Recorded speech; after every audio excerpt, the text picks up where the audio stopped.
সুলতান নয়। সুলতান খুব খারাপ লোক। হ্যাঁ, ও জঙ্গলের সব আদিবাসীদের বিরক্ত করে। সেটা তো বুঝতে পেরেছি, কিন্তু এই সুলতানটা আসলে কে?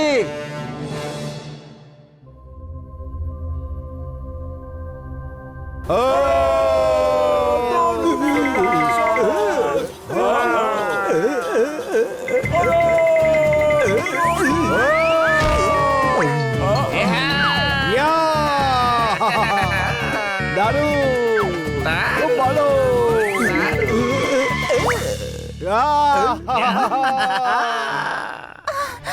বাবা,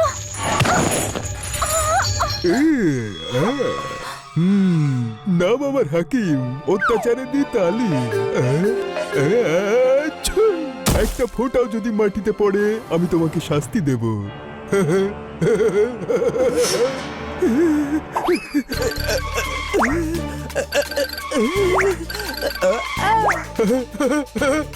কিন্তু আমি কি শাস্তি দেব?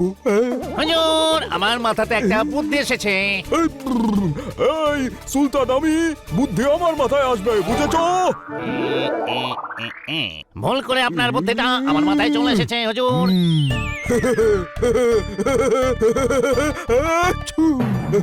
ঠিক আছে, বলো দেখি এবার।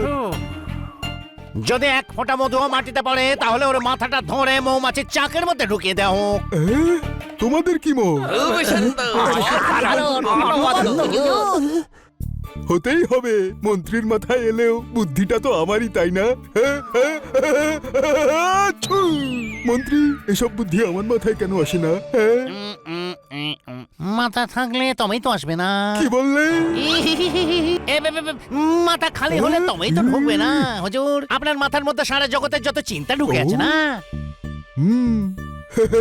কথাটা ঠিকই বলেছো।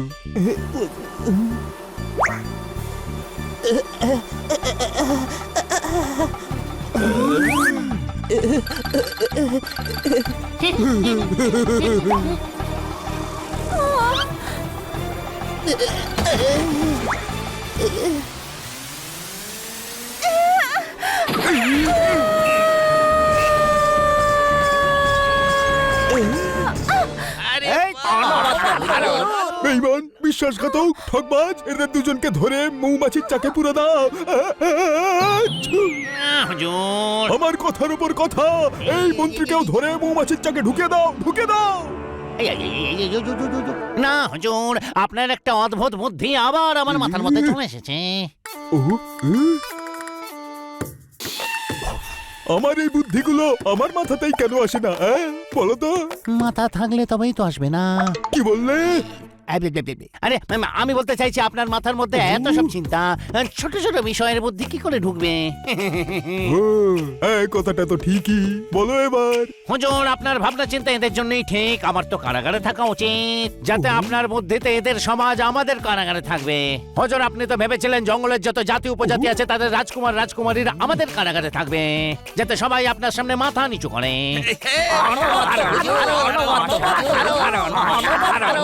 হতেই হবে, কারণ বুদ্ধিটা যে আমার। সেপাইরা, এদের ধরে নিয়ে যাও আর 2-3 জন্মের জন্য মৌমাছির চাকে ঢুকিয়ে দাও। Excuse me. শোনো মন্ত্রী, আমার যে বুদ্ধি তোমার মাথাতে এসেছে সেটা বড়ই ভালো বুদ্ধি। তাই আমার বুদ্ধি ব্যবহার করে তুমি এক্ষুনি শিগগির অন্য রাজপুত্র আর রাজকন্যাদেরও সারা জীবনের জন্য জেলখানায় ঢুকে দাও। ঠিক আছে হুজুর, কিন্তু এটা করতে গিয়ে 1 লাখ সোনার মোহর খরচ হবে। তাহলে রাজকোষ থেকে নিয়ে নাও। গোটা এলাকায় আমার প্রতিপত্তি জাহির করতে হবে, সবাই যেন জানতে পারে যে আমার নাম হলো হাকিম, অত্যাচারে দি তালিম।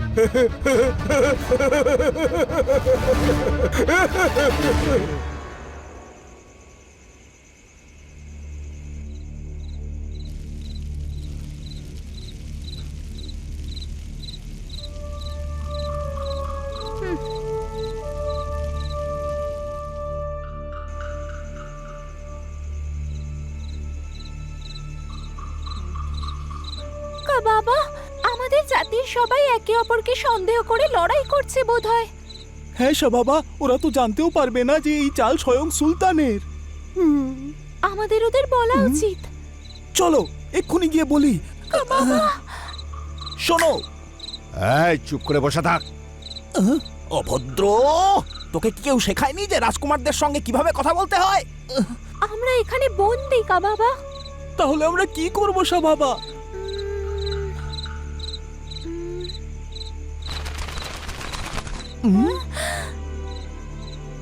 আরে মেশো, ও আমাদের খবর নিয়ে যাবে।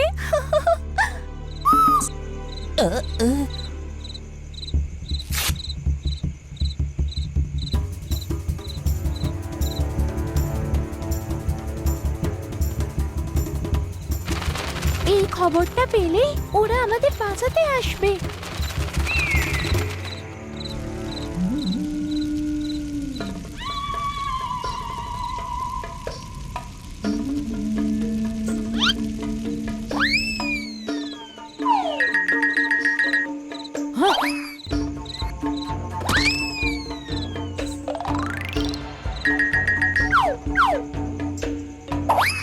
কলা খেলেই হয় না, হজমও করতে হয়। কোনো প্রশ্ন? হজম করবে মাদ্রি অনেক কলা খায়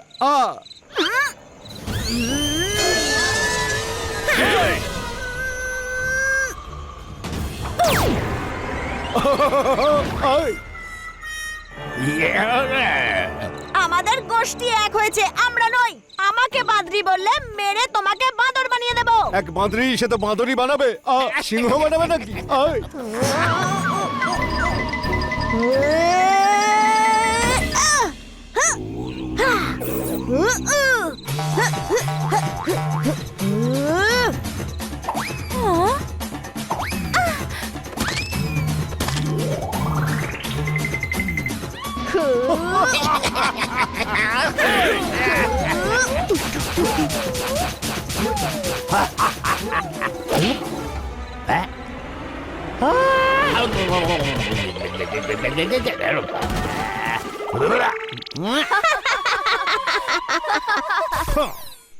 সর্দার, বারবার এনাকে বাঁদরি বলবেন না। হ্যাঁ, খুব রেগে যায় ও। ওকে হাতি বলে দেখো, খুশি হবে। হ্যাঁ, কিন্তু হাতে তো সুর থাকে ভাই। হ্যাঁ ভাই, তুই কি সুর দিয়ে নারকেল ভাঙতে চাস নাকি?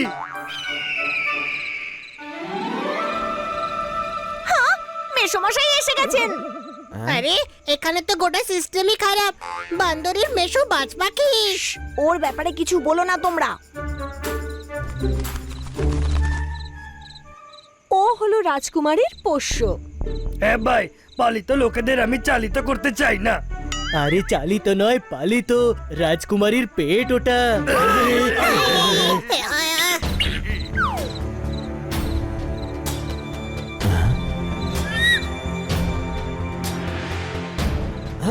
ওর পায়ে কিছু একটা আছে।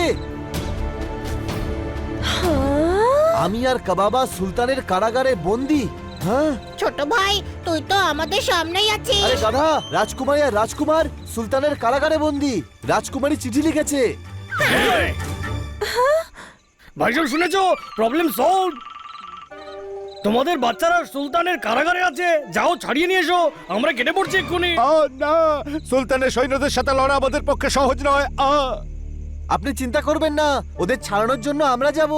ভাই, এই বানির সঙ্গে গত জন্মে কোনো শত্রুতা ছিল নাকি যে এই জন্মে বদলা নিচ্ছে? ভাই, বানি বলেছে চালাতে যাব, তো নিশ্চয়ই যাব। থ্যাঙ্কস তোতারাম, কাল সকালে আমরা সুলতানের প্রাসাদে অবশ্যই যাব। এক মিনিট, আমার দলের লোক ওর সাথে মোটেই যাবে না। ও একরকম কথা বলে আর অন্যদিকে আমার লোকদেরই মারে। আমরা সাথে যাব না আমি অন্তত মারি তো। এ একা যায় আর মার খেয়ে ফিরে আসে, আর নিজের লোকেদের কাছে হেরে ভূত হয়ে যায়। আচ্ছা ঠিক আছে, একসঙ্গে নয়, আলাদা আলাদা লড়ে নিও। শুধু যে যার সৈনিকদের সাথে নিয়ে চলো। সকালের মতো সব প্রস্তুতি নিয়ে নাও।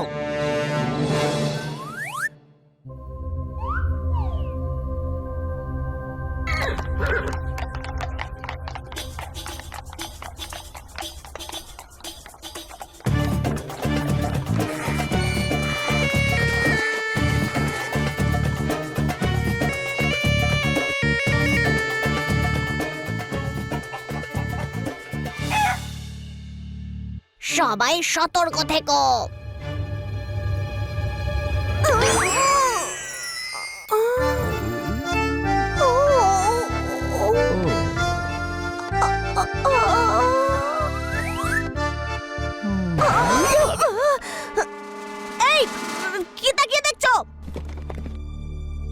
আমরা ভিতরে ঢুকে রাজকুমার আর রাজকুমারীকে খুঁজছি, তোমরা বাইরে থেকে সবটা সামলিও। এটা ওর দ্বারা সম্ভব নয়, আমি নিজেই সামলে নেব।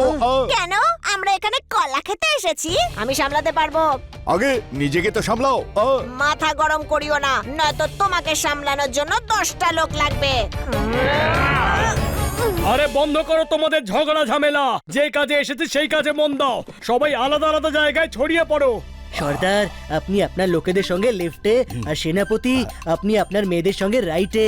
ঠিক আছে। রাইট বলেছে, রাইট, লেফট নয়। আমাকে লেফট রাইট বুঝিও না, আমি জানি আমায় কোথায় যেতে হবে। এই,